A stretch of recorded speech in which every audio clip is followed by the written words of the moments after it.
তাল দিয়ে তো অনেকেই অনেক রকমভাবেই পিঠাপুলি বানিয়ে খেয়েছো, তবে এইভাবে একবার তালের চমচম পিঠা বাড়িতে বানিয়ে দেখতে পারো। বানানো যেমন সহজ, খেতে তার থেকে অনেক বেশি মজার। একবার খেলে এই পিঠার স্বাদ সারা বছর মুখে লেগে থাকবে।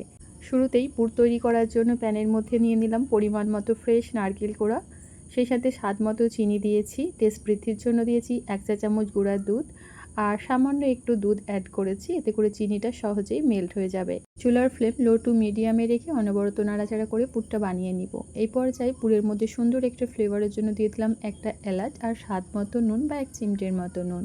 পুরটা খুব বেশি ড্রাই করব না, পুরের মধ্যে একটু সফট আর জুসি ভাব থাকলে পিঠাটা খেতে ভালো লাগবে। তো দেখো এখানে নারকেলের পুরটা কিন্তু একদম রেডি। এবার এটাকে প্যান থেকে উঠিয়ে একটা প্লেটের মধ্যে নিয়ে ঠান্ডা হওয়ার জন্য একটা সাইডে রেখে দিব। এদিকে একটা প্যানের মধ্যে নিয়ে নিচ্ছি 1 বাটি পরিমাণ ফ্রেশ ঘন তালের পিউরি, সেই সাথে দিয়ে দিব ওই বাটি মেপেই হাফ বাটি পরিমাণ আগে থেকে জাল করে রাখা ঘন দুধ। চাইলে তোমরা এখানে দুধের পরিবর্তে পানিও ব্যবহার করতে পারবে। সেই সাথে এখানে মিষ্টির জন্য আমি 2 চা চামচ পরিমাণ চিনি অ্যাড করেছি আর দিয়েছি স্বাদ মতো নুন। এবার এই সমস্ত কিছু উপকরণ খুব ভালোভাবে নেড়েচেড়ে মিশিয়ে তালের পাল্পটা খুব ভালোভাবে ফুটিয়ে নিয়েছি। যখন দেখবে তালের পাল্প ঠিক এইভাবে টকবক করে ফুটতে শুরু করবে, সেই পর্যায়ে দিয়ে দিব 1 বাটি পরিমাণ শুকনো চালের গুঁড়া। এবার তালের পাল্পের সঙ্গে চালের গুঁড়া খুব ভালোভাবে নেড়েচেড়ে একটু মিশিয়ে ঢাকা চাপা দিয়ে 5 মিনিটের মতো রেখে দেব। আর এই পর্যায়ে অবশ্যই চুলোর ফ্লেম একেবারে লোয় রাখতে হবে, তা নাহলে কিন্তু ডোটা প্যানের তলায় লেগে যাবে বা পুড়ে যাবার চান্স থাকবে। ঠিক 5 মিনিট পর ঢাকনাটা উঠিয়ে নিলাম। এইভাবে একটু ঢাকা চাপা দিয়ে রাখলে চালের গুঁড়া খুব ভালোভাবে কুক হবে বা সেদ্ধ হবে। এতে করে আমাদের তালের এই চমচম পিঠাগুলো অনেক বেশি সফট আর তুলতুলে নরম হবে, খেতেও ভালো লাগবে। দেখতেই পাচ্ছ এখানে ডোটা কিন্তু একদম রেডি। আর এই ডোটা খুব বেশি শক্ত হবে না, ঠিক এরকম একটু সফট করেই তৈরি করতে হবে। চুলার ফ্লেম অফ করে ডোটা একটা প্লেটের মধ্যে নিয়ে গরম অবস্থায় খুব ভালোভাবে মথে নিচ্ছি। এই পর্যায়ে ডোটা যেহেতু অনেকটাই গরম, হাতের মধ্যে ধরা যাচ্ছে না, তাই অল্প অল্প পানি হাতের মধ্যে নিয়ে ডোটাকে খুব ভালোভাবে মথে একদম স্মুথ, সফট আর মসৃণ করে নেব। আবারও বলছি, এই চমচম পিঠা তৈরি করার জন্য ডোটা কিন্তু শক্ত করে তৈরি করা যাবে না, একটু সফট করে বানাবে, তাহলে দেখবে পিঠাগুলো বানিয়ে নিতে সুবিধা হবে। এখানে ডোটা দেখো খুব ভালোভাবে মথে নিয়েছি। এবার পিঠাগুলো তৈরি করার জন্য এখান থেকে পরিমাণ মতো লেচি কেটে 2 হাতের তালুর মাঝে রেখে দলা দিয়ে ভালোভাবে স্মুথ আর মসৃণ করে নিব। তারপর 2 হাতের তালুর মাঝে রেখে ঘষা দিয়ে এইভাবে একটু লম্বা করে নিয়েছি। এবার 2 হাতের আঙুলের সাহায্যে এইভাবে ঘুরিয়ে ঘুরিয়ে পিঠার খোলটা বানিয়ে নিয়েছি।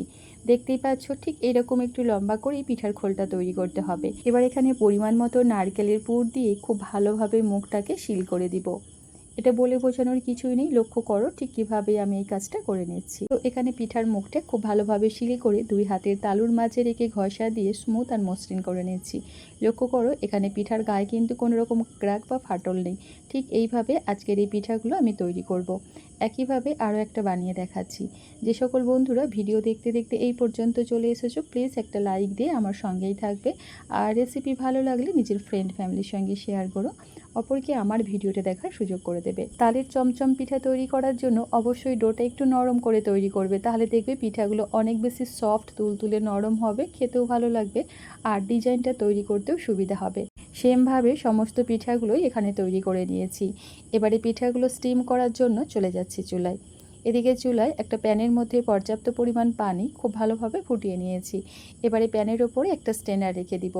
অল্প একটু সাদা তেল স্ট্রেনারের মধ্যে ব্রাশ করে নিচ্ছি, এতে করে পিঠাগুলো স্টিম হয়ে যাওয়ার পর সহজেই উঠে আসবে। এবার একটা একটা পিঠা স্ট্রেনারের মধ্যে রেখে দিব। চুলার ফ্লেম হাই হিটে রেখে ঢাকা চাপা দিয়ে পিঠাটাকে 7 থেকে 8 মিনিটের মতো স্টিম করে নিলেই হবে। ঠিক 8 মিনিট পর ঢাকনাটা উঠিয়ে তোমাদের দেখাচ্ছি। এখন কিন্তু পিঠাগুলো একদম রেডি। এবার চুলা থেকে নামিয়ে পিঠাগুলো দেখতে আরও বেশি সুন্দর আর খেতে মজা লাগার জন্য ডেসিকেটেড কোকোনাট বা নারকেলের গুঁড়ার মধ্যে কোট করে নিচ্ছি। তবে হ্যাঁ, তোমরা চাইলে এই পিঠাগুলো গুঁড়া দুধ অথবা মাওয়ার মধ্যেও কোট করে নিতে পারবে। এখন দেখো পিঠাটা দেখতে কতটা সুন্দর আর লোভনীয় লাগছে, মাশাআল্লাহ, খেতেও দারুণ হয়। একবার খেলে এই পিঠার স্বাদ সারা বছর মুখে লেগে থাকবে। তাই পাকা তালের সিজন শেষ হয়ে যাবার আগে অবশ্যই বাড়িতে ট্রাই করো, আশা করছি তোমাদেরও অনেক ভালো লাগবে। তো আমি এখানে সমস্ত পিঠাগুলোই নারকেলের গুঁড়ার মধ্যে কোট করে একটা প্লেটের মধ্যে সাজিয়ে নিয়েছি। আর তালের এই চমচম পিঠাগুলো 1 থেকে 2 দিন রেখে খেলেও ঠিক এইরকম নরম তুলতুলেই থাকবে। তো আজকের এই সহজ সুস্বাদু তালের চমচম পিঠার রেসিপি যদি তোমাদের ভালো লেগে থাকে, প্লিজ একটা লাইক দিয়ে আমার চ্যানেলটা সাবস্ক্রাইব করে পাশেই থেকো। আজ তাহলে এই পর্যন্তই, আল্লাহ হাফেজ।